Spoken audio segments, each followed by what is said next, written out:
इस वीडियो में हम लोग नर्वस सिस्टम और नर्वस सिस्टम का एक पार्ट स्पाइनल कॉर्ड की चर्चा करेंगे। तो हम लोग देखते हैं नर्वस सिस्टम को पहले थोड़ा सा समझ ले क्या होता है nervous system.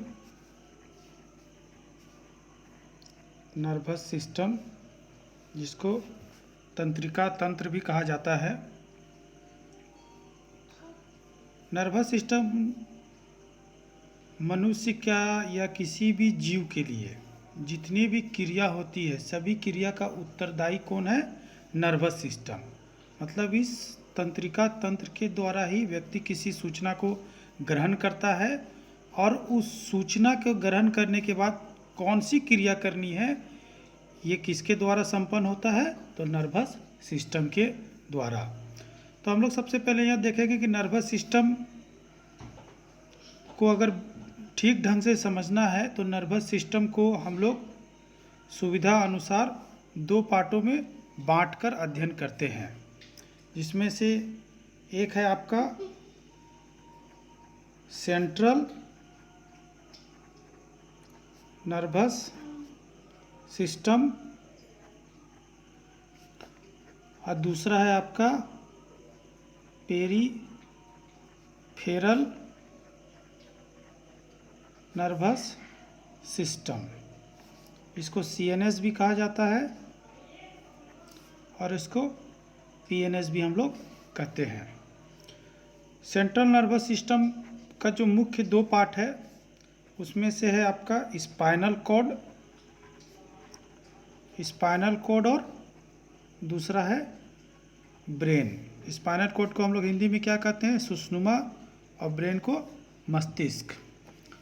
Peripheral nervous system का भी मुख्य दो भाग है। इसमें एक है आपका somatic nervous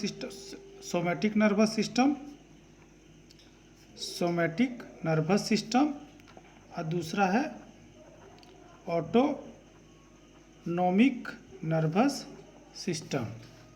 autonomic nervous system को पुनः फिर दो भागों में विभाजित किया जाता है, सिंपैथेटिक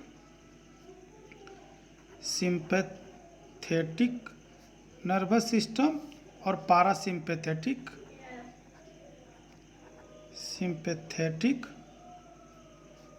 नर्वस सिस्टम। ये सब की चर्चा हम लोग एक एक करके देखेंगे कि कौन सा पार्ट का क्या काम है। तो आज हम लोग स्टार्ट करते हैं नर्वस सिस्टम का एक पार्ट जो सेंट्रल नर्वस सिस्टम है। सेंट्रल नर्वस सिस्टम का एक भाग जिसको स्पाइनल कॉर्ड कहते हैं उसे स्टार्ट करते हैं।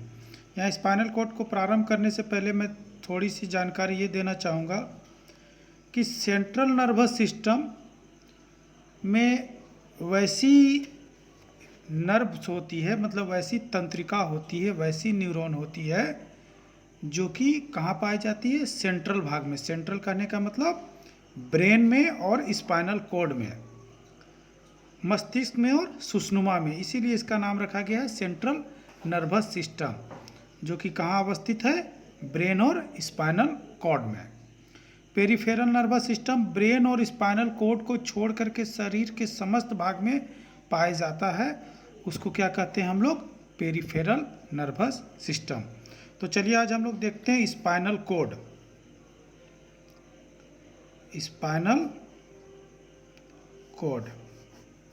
स्पाइनल कॉर्ड का हम लोग यहाँ पे स्ट्रक्चर एंड फंक्शन दोनों चीज़ देखेंगे। स्पाइनल कॉर्ड का स्ट्रक्चर भी और उसका फंक्शन भी। तो आइए हम लोग स्टार्ट करते हैं पहले स्ट्रक्चर से। Structure of spinal cord. Spinal cord देखिए, गर्दन से लेकर के, अगर आप एक रफ फिगर बनाते हैं तो गर्दन से लेकर के मनुष्य के कमर तक जो रीढ़ की हड्डी होती है, कौन सी हड्डी होती है? पीछे तरफ रीढ़ की हड्डी होती है। उसी के अंदर गर्दन से लेके कहाँ तक? कमर तक जो रीढ़ की हड्डी होती है उसी के अंदर एक तरल पदार्थ भरा होता है, उसके अंदर एक लिक्विड भरा होता है। उसी लिक्विड को हम लोग कहते हैं क्या? Spinal cord. उसी लिक्विड को क्या कहते हैं? Spinal cord. यह एक आवरण से, मतलब एक कवर से ढका होता है। उस कवर को हम लोग, उस आवरण को क्या कहते हैं? मेनिंगस। क्या कहते हैं? मेनिंगस कहते हैं।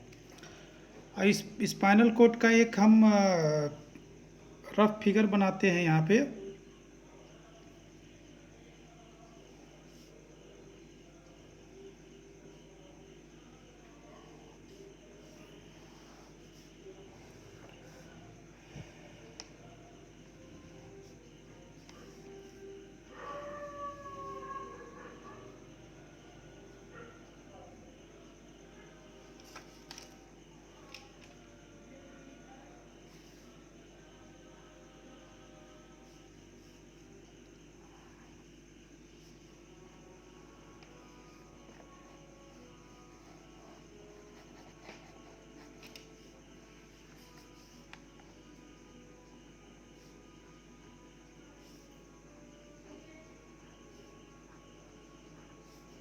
देखिए, स्पाइनल कॉर्ड को अगर हम डिवाइड करेंगे या उसको वर्टिकली अगर इसको हम काटेंगे तो एक बटरफ्लाई की तरह नज़र आता है।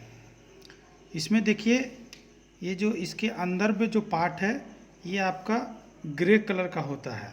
किस कलर का होता है? ग्रे कलर का, जिसको हम लोग ग्रे मैटर कहते हैं। और ये जो बाहरी भाग है ये वाइट मैटर होता है, वाइट मैटर होता है। तो स्पाइनल कॉर्ड में एक चीज़ है कि शरीर के विभिन्न भागों से आने वाले स्पाइनल नर्व कहाँ प्रवेश करते हैं? स्पाइनल कॉर्ड में। तो शरीर के विभिन्न भाग से आने वाला स्पाइनल नर्व जब स्पाइनल कॉर्ड में प्रवेश करता है तो एक भाग आपका पीछे की ओर से प्रवेश करता है। देखिए, ये पीछे की ओर से प्रवेश करता है और दूसरा भाग आगे की ओर से प्रवेश करता है। जो पीछे की ओर से प्रवेश करता है उसको कहते हैं हम लोग डोर्सल रूट। क्या कहते हैं? Dorsal root. और जो आगे की भाग से प्रवेश करता है उसको कहते हैं वेंट्रल रूट। वेंट्रल रूट कहते हैं।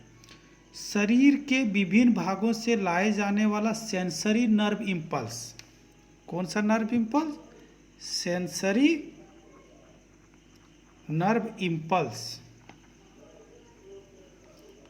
मतलब ज्ञानवाही सूचना। ज्ञानवाही सूचना शरीर के विभिन्न भागों से जो हमारे स्पाइनल कॉर्ड में आता है वो किस रूट से आता है? डोर्सल रूट से आता है। और जो मस्तिष्क से सूचना जो हमारे विभिन्न मांसपेशियों में जाता है वो हम लोग पहले देखे थे, वो किस न्यूरॉन के द्वारा जाता है? मोटर न्यूरॉन के द्वारा। तो मोटर नर्व इम्पल्स वो किसके द्वारा शरीर के विभिन्न भागों में जाता है? वो आपका जाता है वेंट्रल रूट से, जिसको हम लोग कहते हैं मोटर नर्व इम्पल्स। और सेंसरी नर्व इम्पल्स जो स्पाइनल कॉर्ड में प्रवेश करती है वो डोर्सल रूट से, और मोटर नर्व इम्पल्स जो स्पाइनल कॉर्ड में प्रवेश करती है या स्पाइनल कॉर्ड से बाहर निकलती है वो है वेंट्रल रूट से प्रवेश करती है या बाहर निकलती है।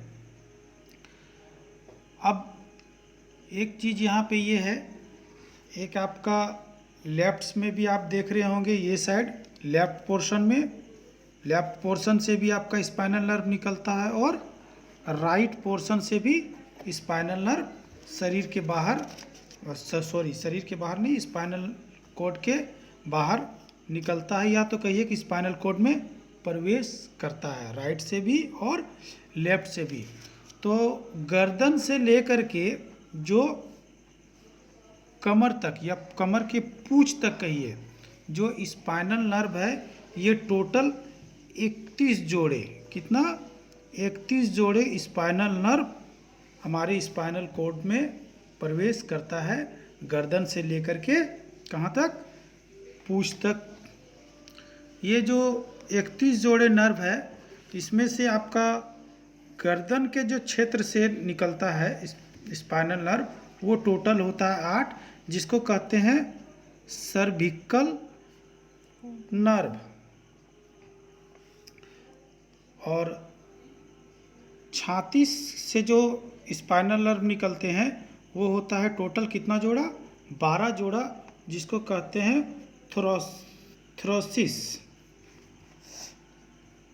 थोरोसिस कहते हैं, छाती से जो निकलता है।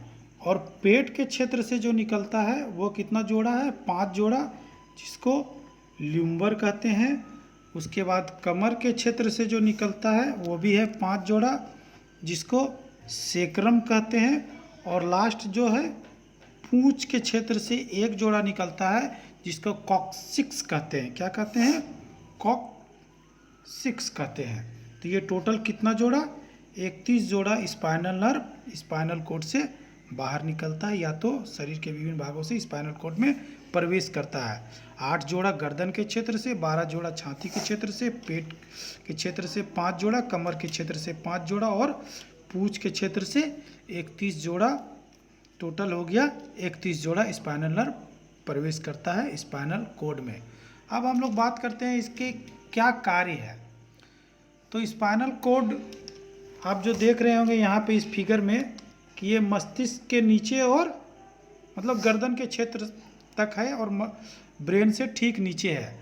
तो शरीर के विभिन्न भागों से आने वाला स्पाइनल सेंसरी नर्व या तो मस्तिष्क से जाने वाला मोटर नर्व, मतलब मस्तिष्क शरीर के विभिन्न भागों से जो सूचनाएं मस्तिष्क तक जाती है वो किस से होकर जाती है, स्पाइनल कॉर्ड से होकर के जाती है।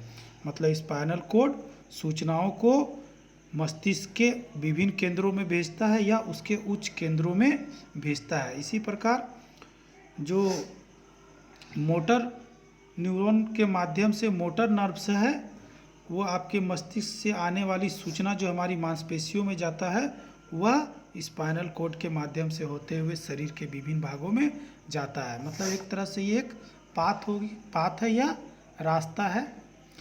दूसरा इसका एक प्रमुख काम है बॉडली मूवमेंट। क्या है, बॉडली मूवमेंट मतलब शरीर के गति का नियंत्रण।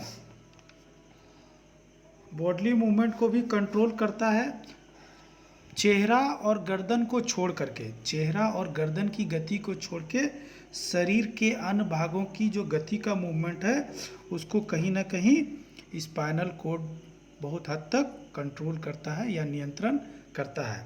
परंतु जो स्पाइनल कॉर्ड का प्रमुख काम है, सबसे प्रमुख काम है, वह है रिफ्लेक्स एक्शन। क्या है, रिफ्लेक्स एक्शन। इसको हम लोग प्रतिवर्त क्रिया भी कहते हैं। प्रतिवर्त क्रिया क्या होती है ये जानना बहुत जरूरी है। प्रतिवर्त क्रिया जिसको स्पाइनल कॉर्ड के द्वारा नियंत्रण किया जाता है रिफ्लेक्स एक्शन कहते हैं। जैसे हमारे आँख के सामने कोई वस्तु अचानक से आ जाती है तो हमारे पलकें बंद हो जाती है, मतलब उसी क्रिया को कहते हैं प्रतिवर्त क्रिया, जिसमें सोचने और समझने की कोई ज़रूरत नहीं, वो क्रिया तुरंत हो जाती है। किसी गर्म वस्तु पे अगर हमारा हाथ चला जाता है तो हम झट से हाथ को पीछे खींच लेते हैं। तो इस प्रकार की क्रिया को ही कहते हैं रिफ्लेक्स एक्शन, जो किसके द्वारा नियंत्रित होता है, स्पाइनल कॉर्ड के द्वारा। तो आज हम लोग इस वीडियो में इतना ही देखेंगे। Structure and function of spinal cord देखे। अब नर्वस सिस्टम के जो मुख्य भाग जो और भी बचे हुए हैं उसको नेक्स्ट वीडियो में देखेंगे। तब तक के लिए धन्यवाद, थैंक यू।